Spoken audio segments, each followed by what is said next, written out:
204, Monsieur Schellenberger. Oui, merci Madame la Présidente. C'est un amendement que je dépose notamment avec mes collègues alsaciens Frédéric Reiss, Patrick Hetzel, Philippe Meyer et Jacques Catin qui est présent pour supprimer cet article qui a été introduit un peu subtilement en première lecture sur amendement du gouvernement et dont on ne comprend pas bien le sens, Monsieur le Ministre. Et je veux vraiment qu'on puisse avoir un échange de fond sur le sujet pour que les choses soient claires dans l'esprit de tout le monde. Vous avez présenté en première lecture cet amendement comme étant une simple garantie financière apportée aux mines de potasse d'Alsace. C'est un élément de l'article, mais derrière, il y a deux autres éléments que vous avez tus.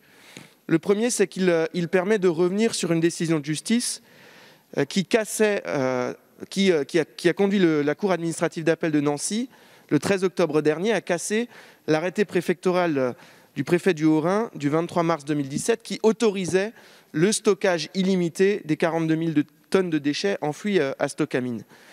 Le deuxième élément, c'est que le quatrièmement de cet article, que vous avez tu jusque-là, en réalité, il fait fi du besoin d'un arrêté préfectoral. Il vient inscrire dans la loi la possibilité ou la validité du stockage illimité. En tout cas, c'est ce que j'en comprends. Je vous demande de nous le confirmer.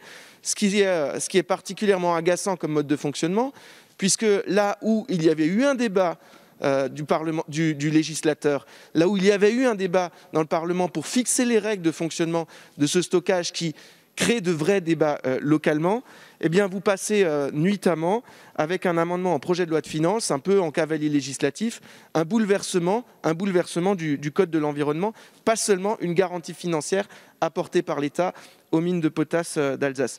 Voilà les deux questions, Monsieur le Ministre, auxquelles je souhaite que vous puissiez répondre cet après-midi. Ça me semble important d'éclairer l'objet précis de cet article. Et Monsieur le rapporteur, pour une fois, ayons une discussion de fond et ne balayez pas en présupposant de l'intention de mon amendement les arguments que je viens de soulever. Je n'ai pas, dans cet amendement en tout cas, d'interrogation sur le fond du projet. Je me suis suffisamment exprimé dessus pour ne pas avoir à le faire encore une fois aujourd'hui, mais j'aimerais des réponses sur les questions que je vous pose. Merci. Le 234 n'est pas défendu. Le 384, il est défendu. Merci. Monsieur le rapporteur. Oui, je laisserai le ministre répondre sur le débat de fond. J'entends vos questions et surtout j'entends que ce n'est pas le projet en lui-même que vous questionnez, mais plutôt l'objet de l'amendement de la première lecture. Mon interprétation, probablement moins expert que vous là-dessus, c'est qu'à partir du moment où le projet est assumé, la garantie doit l'être. Et qu'il y a évidemment une cohérence et une nécessité à voter justement sur cet article-là. Après, les questions que vous posez sur la chronologie, le bien fondé de la décision de l'amendement en première lecture, je laisserai le ministre avoir cet échange avec vous. Donc pour moi, c'est un avis défavorable de la même manière que celui pour Madame Pires-Boll. Monsieur le ministre. Merci Madame la Présidente. Il est vrai que l'amendement en première lecture a été examiné rapidement, peut-être sur les articles non rattachés ou à l'occasion de la fin de la première partie, à un moment où nous étions, je crois, les uns et les autres, soucieux d'aller un peu vite, ce qui avait amené à ce qu'il n'y ait pas de débat sur cet article.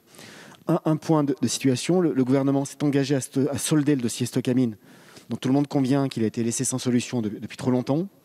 Le 18 janvier 2021, il y a presque un an, la ministre de la Transition écologique a annoncé sur place, à Wittelsheim, la décision du gouvernement de procéder à un confinement illimité des déchets sans déstockage complémentaire.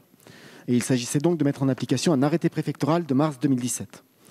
Comme ont pu le démontrer de nombreuses études réalisées depuis plusieurs années, cela semble être la meilleure option qui combine à la fois la protection de la nappe d'Alsace et la minimisation des risques pour les travailleurs. Des réunions avec les élus et les parlementaires locaux avaient permis au préfet d'expliciter ce choix qui nous paraît aujourd'hui assez largement partagé. Mais le 15 octobre dernier, la Cour administrative d'appel de Nancy a annulé l'arrêté préfectoral de mars 2017 qui permettait ce confinement dans des conditions sécurisées. Ce qui peut apparaître comme une victoire pour les opposants au projet est en réalité une victoire à la Pyrrhus, puisque le temps joue contre les intérêts de la protection de l'environnement, puisque l'affaissement naturel des galeries n'autorisera plus la mise en sécurité des déchets avant la fin de la décennie.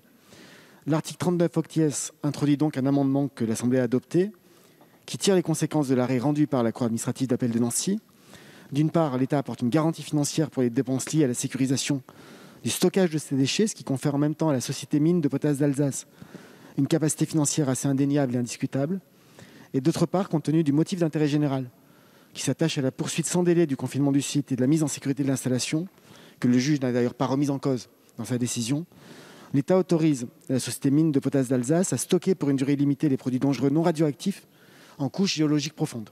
Et donc les opérations de mise en sécurité vont pouvoir intervenir dans de meilleurs délais, en tout cas des délais beaucoup plus rapides et plus favorables pour l'environnement que ceux qui seraient liés à la poursuite d'une procédure devant les juridictions. C'est la raison pour laquelle le gouvernement est défavorable à ces amendements de suppression et souhaite que nous puissions à la fois apporter la garantie financière, mais surtout avancer et apporter une solution à ce dossier laissé sans solution depuis trop longtemps. Merci, Monsieur le Ministre. Monsieur Schellenberger. Merci, Monsieur le Ministre, pour ces réponses. Vous confirmez donc qu'avec l'adoption de cet article, il n'y aura pas de poursuite contentieuse, que l'État abandonnera donc un éventuel pourvoi en cassation et que cet article fera l'objet de remplacement de toute autorisation préfectorale nécessaire pour la poursuite de l'enfouissement. Je le regrette. Ce n'est pas l'endroit pour avoir un échange de fonds sur le dossier de Stocamine, mais ayez bien une chose en tête.